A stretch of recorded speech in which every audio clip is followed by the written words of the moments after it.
Pois bem, meus amores, como eu sempre digo, na minha vida nunca foi sorte, sempre foi Deus. Eu me lembro que eu tinha acabado de fazer 14 anos. A minha irmã com um problema sério de saúde.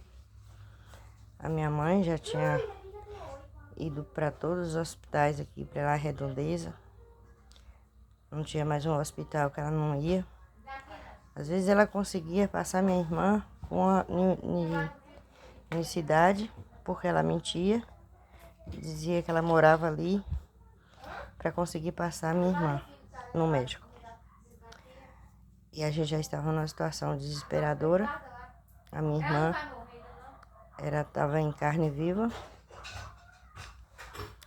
E nessa época eu já tinha mais os 5 irmãos. Era eu e mais 5, né? E a minha mãe tinha que ir embora para São Paulo. Porém, tinha meu avô, minha avó, meu bisavô e a minha bisavó. E eu e a minha tia, né? E dessas pessoas todas, só tinha eu e a minha tia que era um pouco mais velhos. Mais velhos assim do que as crianças, né? E a minha tia e eu tivemos que ficar com eles, né? A minha avó estava com mal de Alzheimer, né? E meu avô já estava bem velhinho. Meu bisavô tinha 122 anos e a minha bisavó tinha 115 anos. E eu e a minha tia ficamos com eles.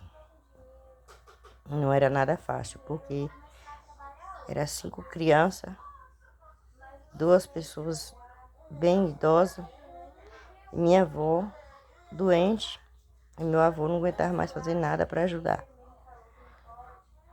Foi muito dolorido, né? Foi muito sofrido, porque quando a minha tia saía, eu ficava. Quando eu ficava, minha tia saía.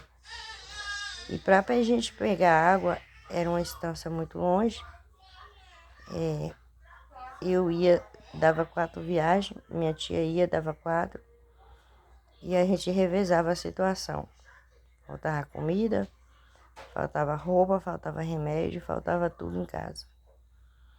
E a minha mãe estava em São Paulo, com a minha irmã. A minha mãe ficou um tempo lá, acho que 1 ano e 8 meses em São Paulo. E a gente aqui na Bahia. Quando a minha mãe chegou de São Paulo, a minha mãe disse que o médico tinha pedido para ela sair da roça com a minha irmã. A minha irmã não podia tomar poeira, não podia passar no meio dos matos por causa do pinico dos matos, que ela estourava todo o corpo de novo. E foi quando a minha mãe resolveu vir para aqui, para Caculé, com a gente. E o meu pai, como sempre mentindo e traindo e judiando a gente, né?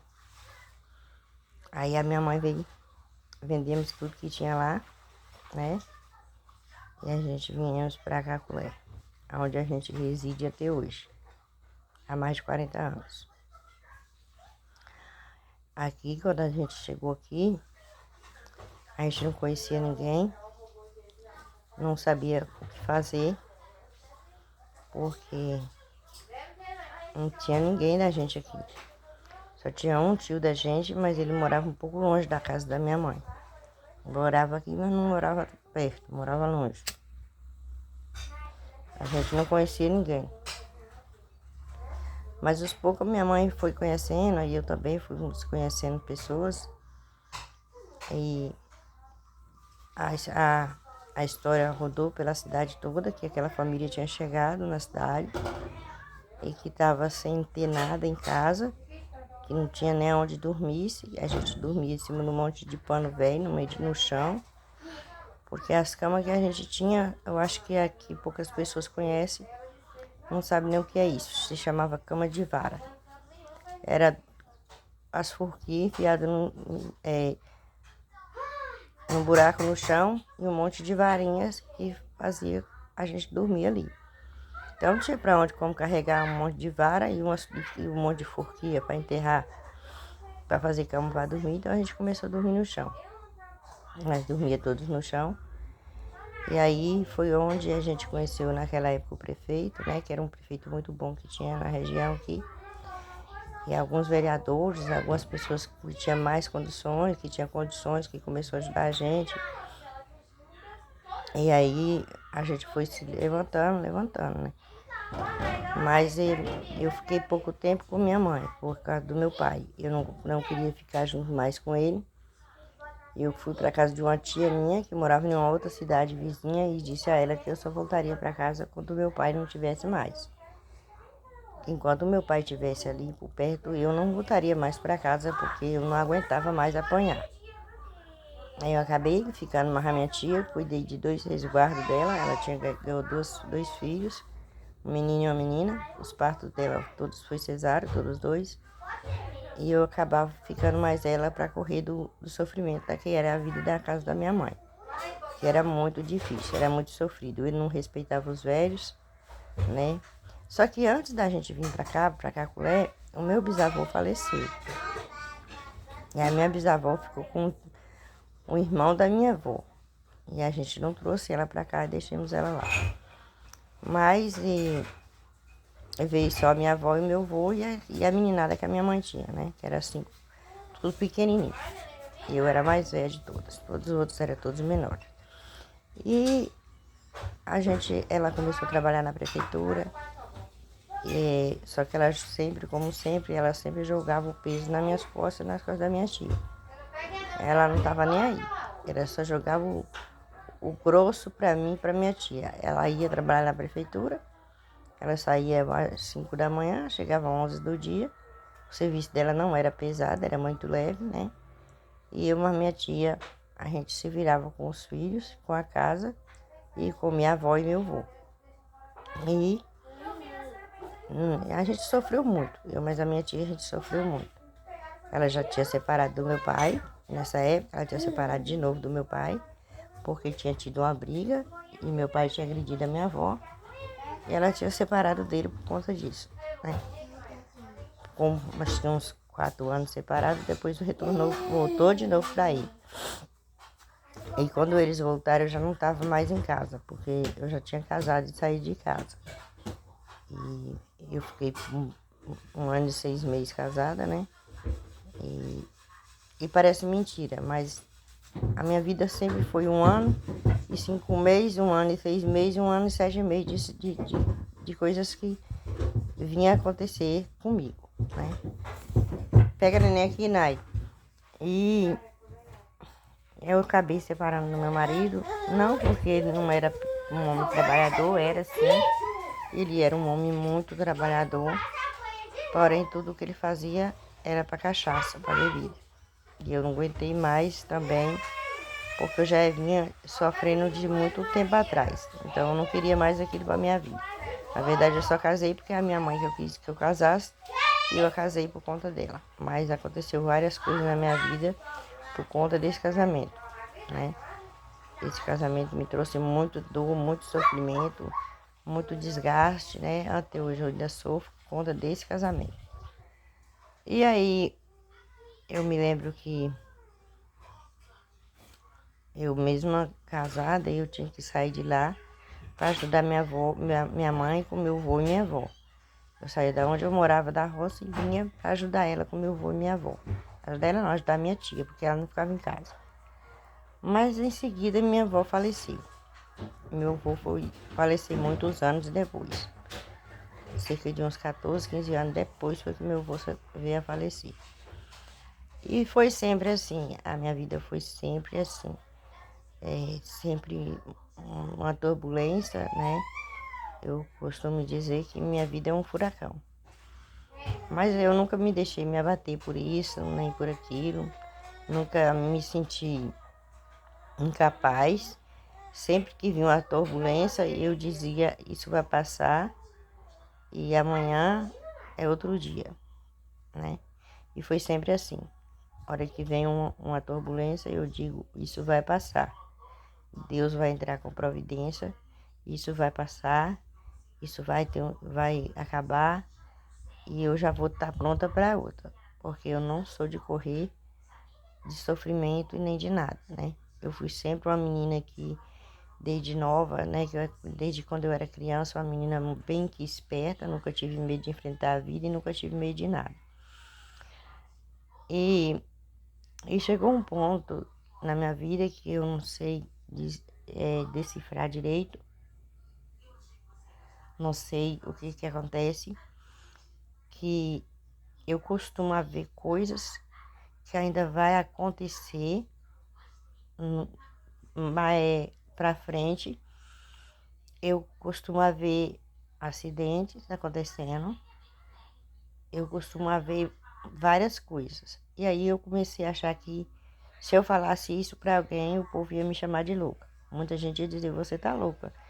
O sofrimento acabou deixando você louca. Mas não, gente, eu não estou louca. Eu estou em meu juízo perfeito. Mas isso tem me incomodado muito, né? Porque às vezes eu vejo coisas que eu não quero ver, às vezes eu vejo coisas que eu não posso falar, às vezes eu vejo coisas que perturbadora. E eu não sei o porquê isso está acontecendo comigo, porque quando eu comecei a passar por isso, eu tinha uns 40 anos, hoje eu tô com 52. Eu acabei presenciando uma cena e eu não conseguia dormir, fechava o olho, eu estava sempre vendo aquela cena. Eu desci para casa da minha mãe, que era perto da minha casa. Aí contei para ela, ela brigou comigo, mandou embora, que eu estava inventando coisa e reclamou bastante comigo. Só que eu cheguei em casa e eu não consegui ficar em casa. Aí eu fui ter uma vizinha minha e aí eu contei para ela o que eu tinha visto e tornei voltar para casa da minha mãe. E eu fiquei nessa, acho que eu fui 4 vezes na casa da minha mãe e voltei em casa.